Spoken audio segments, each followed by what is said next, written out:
ભાવનગરમાં 17 વર્ષીય કિશોરનું હાર્ટ એટેકથી મોત થયું છે। માઢિયા ગામે વિજય ચૌહાણ નામના કિશોરનું મોત થયું। કિશોરના મૃતદેહને પીએમ માટે હોસ્પિટલ ખસેડવામાં આવ્યો છે, ત્યારે ભાવનગરના માઢિયા ગામે એક કિશોરનું હાર્ટ એટેકના કારણે મોત નીપજ્યું હોવાની ઘટના અત્યારે સામે આવી રહી છે। માત્ર 17 જ વર્ષનો આ કિશોર વિજય ચૌહાણ તેનું નામ હતું। આ કિશોરનું હાર્ટ એટેકના કારણે થઈને મોત નીપજ્યું છે। માઢિયા ગામે રહેતા આ કિશોરનું હાર્ટ એટેક આવતા મોત નીપજ્યું। ભાવનગર શહેરની સિવિલ હોસ્પિટલ ખાતે પીએમ માટે થઈને મૃતદેહને ખસેડવામાં આવ્યો છે। કિશોરનું હાર્ટ એટેકથી મોત નિપજતા માઢિયા ગામમાં શોકનું મોજું ફરી વળ્યું છે। મયુર દવે વધુ વિગતો સાથે જોડાયેલા છે। મયુર, જે પ્રમાણે હાર્ટ એટેકની ઘટનાઓ જે સામે આવી રહી છે, ભાવનગરમાં એક કિશોરનું હાર્ટ એટેકથી મોત થયાનું સામે આવ્યું છે, શું છે માહિતી? ભાવનગર જિલ્લામાં 2 દિવસમાં 2 લોકોના હાર્ટ એટેકથી મોત નીપજ્યાના કિસ્સા સામે આવ્યા છે। ત્યારે ભાવનગરના માઢિયા ગામે ગઈકાલે એક 17 વર્ષના કિશોરનું હાર્ટ એટેકથી મોત નીપજ્યું છે।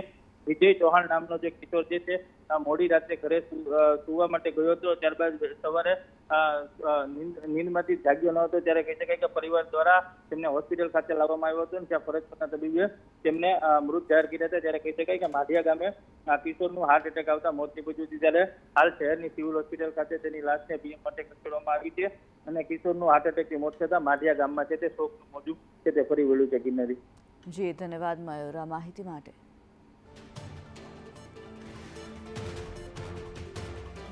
हमारे साथ मंच पर उपस्थित केंद्रीय शिक्षा मंत्री श्री धर्मेंद्र प्रधान जी, मेरे सहयोगी मंत्री श्री ऋषिकेश भाई पटेल, श्री प्रफुल्ल भाई पानसेरिया, राज्य सरकार के मुख्य सलाहकार Shri doctor Hasmukh bhai Hadiya ji, university grant commission के अध्यक्ष Shri doctor Jagdish Kumar ji, all India council for technical education के अध्यक्ष श्री टी.जी. सीतारमन जी, अग्र सचिव गुजरात के मुकेश कुमार जी, शिक्षण कमिश्नर श्री बंछानिधि पानी, नियामक श्री पी.बी. पंड्या जी, एमएस यूनिवर्सिटी के कुलपति श्री विजय कुमार श्रीवास्तव जी, यहाँ उपस्थित पश्चिम भारत के विश्वविद्यालय के कुलपतियां, विद्वान वक्ताओं, शिक्षाविदों, उपस्थित अधिकारीगण,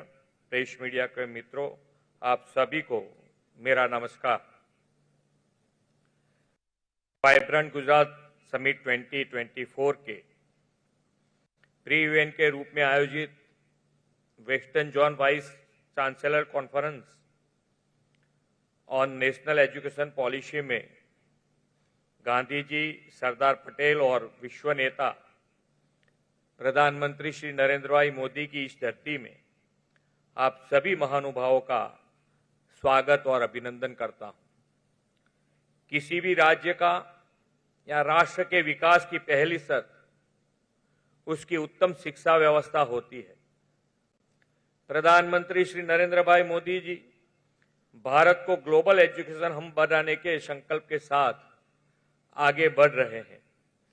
प्रधानमंत्री जी का मानना है कि जब हमारा देश आर्थिक विकास के साथ बौद्धिक विकास के में भी आगे रहे, तभी सही मायने में भारत ग्लोबल एजुकेशन हब कहलाएगा। आपने देखा होगा कि पहले अक्सर अर्थव्यवस्था, रोजगार, इंफ्रास्ट्रक्चर जैसे विषयों पर ही अधिक चर्चाएं हुआ करती थी, लेकिन जब श्री नरेंद्र भाई देश के प्रधानमंत्री बने तब उन्होंने देश का ध्यान आर्थिक विकास के साथ साथ शैक्षणिक विकास पर भी आकर्षित किया। प्रधानमंत्री जी कहते हैं, भारत को एक बार फिर आदर्श सभ्यता का केंद्र बनाने के लिए हमें अपनी शिक्षा व्यवस्था और शिक्षा नीति पर अधिक ध्यान देना होगा।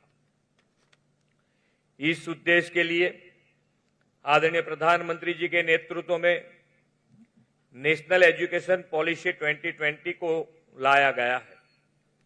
हमारी नई पीढ़ी विश्व के साथ कदम से कदम मिलाकर आगे बढ़े और वैश्विक स्तर पर बौद्धिक संपदाओं में सबसे आगे रहे, यही नेशनल एजुकेशन पॉलिसी का मूल मंत्र है।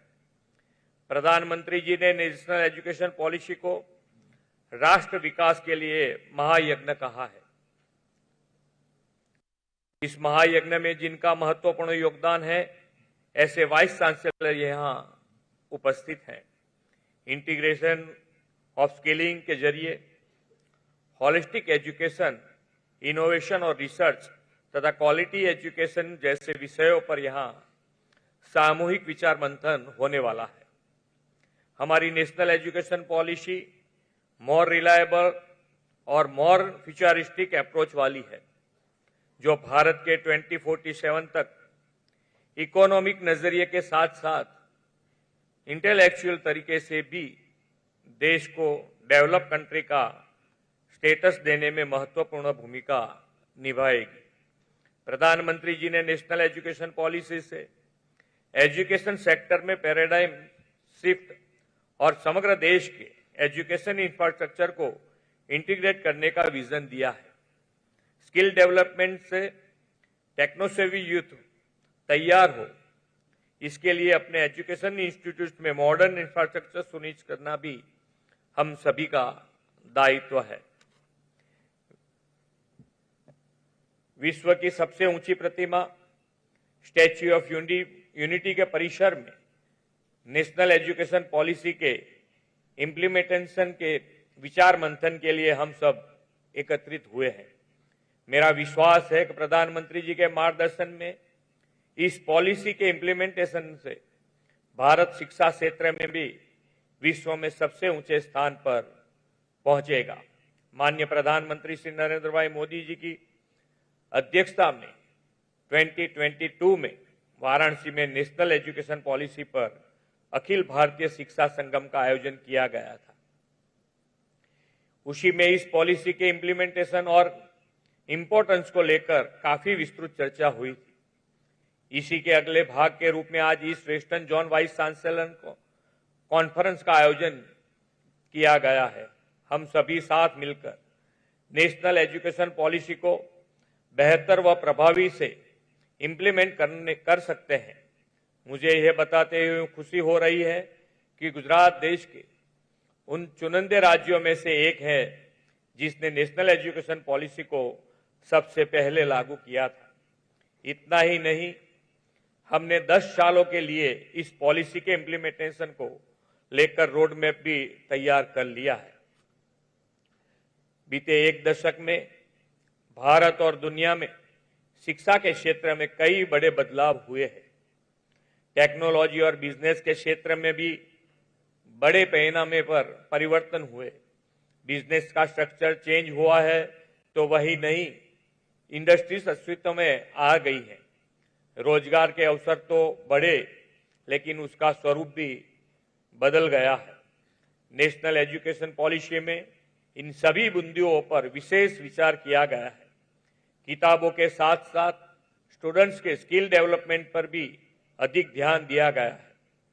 मेरा विश्वास है कि नेशनल एजुकेशन पॉलिसी देश के एजुकेशनल ट्रांसफॉर्मेशन के साथ आत्मनिर्भर भारत, डिजिटल भारत और इनोवेशन में भी महत्वपूर्ण भूमिका निभाएगी। भारत जैसे विशाल देश की डेमोग्राफिक डिविडेंड की विशेषताओं को बनाए रखने के हर पहलू को इस पॉलिसी में जोड़ा गया है। इस पॉलिसी में क्षेत्रीय स्तर की मातृभाषा पर भी शिक्षा देने पर अधिक बल दिया गया है। यह भी हमारी भारतीय भाषाओं और संस्कृति को संवर्धित करने का उत्तम माध्यम है। नेशनल एजुकेशन पॉलिसी का निर्माण भारत के श्रेष्ठतम विद्वानों के विचार मंथन से हुआ है। आज इस western regional vice chancellor conference के माध्यम से इस विचार मंथन को एक नई दिशा मिलेगी, ऐसा मेरा विश्वास है। अमृत काल में प्रधानमंत्री श्री नरेंद्र भाई मोदी जी ने भारत को ग्लोबल एजुकेशन हब और विकसित राष्ट्र बनाने का विजन हमें दिया है। इस विजन को साकार करने में आप सभी वाइस चांसलर का योगदान सबसे महत्वपूर्ण और उपयोगी साबित हो सकता है। इसलिए आप सभी नेशनल एजुकेशन पॉलिसी के इम्प्लीमेंटेशन में अपना अधिक से अधिक कंट्रीब्यूशन दे। आपके प्रयासों से ही यह नेशनल एजुकेशन पॉलिसी हमारे देश की डेमोग्राफिक डिविडेंड समान युवा शक्ति के टैलेंट और स्किल को ग्लोबल प्लेटफॉर्म देगी। मैं एक बार फिर नेशनल एजुकेशन पॉलिसी को समर्पित इस विशेष कार्यक्रम की अपार सफलता की कामना करता हूं। आदरणीय प्रधानमंत्री जी के मार्गदर्शन में देश के एजुकेशनल ट्रांसफॉर्मेशन की इस जर्नी में हम सब साथ मिलकर आगे बढ़े, इन्हीं अपेक्षा के साथ मैं मेरी वाणी को विराम देता हूं। भारत माता की जय, वंदे मातरम, जय जय गरवी गुजरात। धन्यवाद माननीय मुख्यमंत्री जी, आपकी अनन्य प्रेरणा और मार्गदर्शन के लिए। गुजरात में शिक्षा क्षेत्र और प्रणाली को आपकी सुदृढ़ प्रतिबद्धता से मजबूत करने के लिए।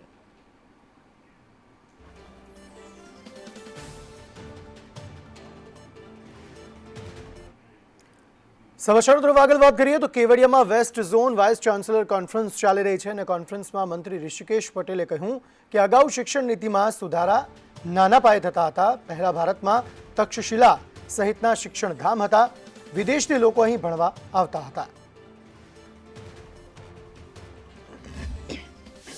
पेंटर भी बनना चाहता है, कोई खेल कूद में आगे जाना चाहता है, किसी को मैथ्स में रस है, किसी को साइंस में रस है, तो उसको पंख देने के लिए ये जो शिक्षा नीति बनी है, इससे हमारे संस्कार, हमारी जो वैविध्यता है वो भी रहेगी और साथ में उसके मन में उसके कैपेसिटी के हिसाब से उसको पंख देने का काम करेगी। और आप सब आज बैठेंगे, टेक्निकल सेशन भी होगा और मेरे हिसाब से और मेरे मन में है कि बहुत सारा लाभ आप सबको भी पहुंचेगा।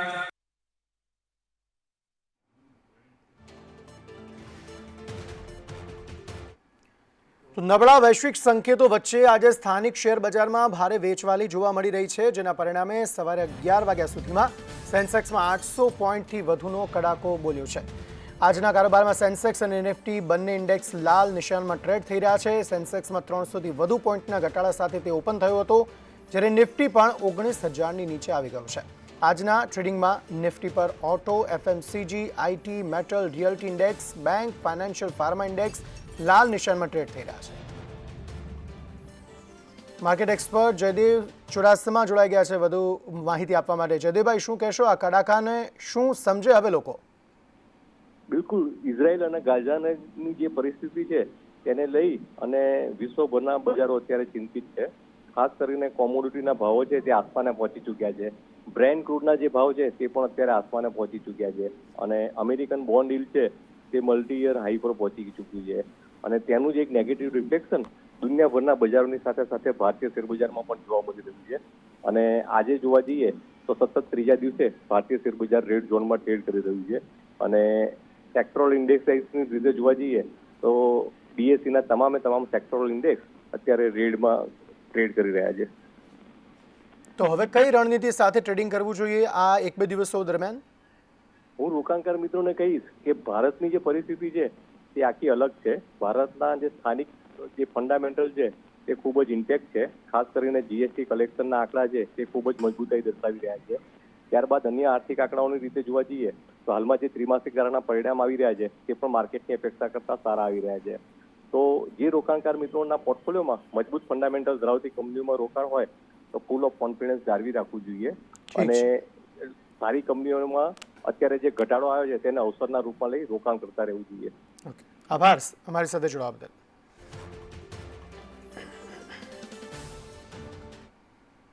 27 ઓક્ટોબર શિક્ષણ બોર્ડની સામાન્ય સભા મળશે। ધોરણ 12 સામાન્ય પ્રવાહમાં પૂરક પરીક્ષામાં 3 વિષય રાખવાનો મુદ્દો તેમાં ઉઠી શકે છે।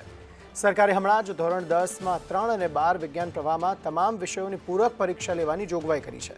ગાંધીનગર ખાતે શિક્ષણ બોર્ડની ઓફિસ પર સામાન્ય સભા મળવાની છે।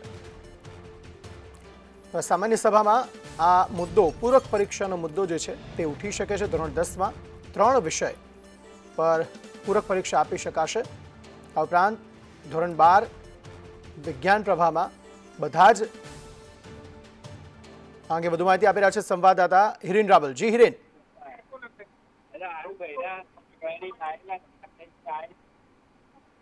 જી હિરેન, જણાવશો શું વધુ વિગતો? ગુજરાત માધ્યમિક અને ઉચ્ચતર માધ્યમિક શિક્ષણ બોર્ડની આવતીકાલે સામાન્ય સભા મળનારી છે. માફ કરશો, 27 તારીખે આ સામાન્ય સભા મળનારી છે ગાંધીનગર ખાતે. આ બોર્ડની સામાન્ય સભાની અંદર મહત્વના મુદ્દાઓ જે છે કે નવી શિક્ષણ નીતિ પ્રમાણે શિક્ષણ બોર્ડ અને શિક્ષણ વિભાગ દ્વારા ધોરણ 10માં 3 વિષયમાં નાપાસ હોય એવા વિદ્યાર્થીઓ જુલાઈ મહિનામાં પૂરક પરીક્ષા આપી શકે અને વિજ્ઞાન પ્રવાહમાં તમામ વિષયોની પૂરક પરીક્ષા આપી શકાશે.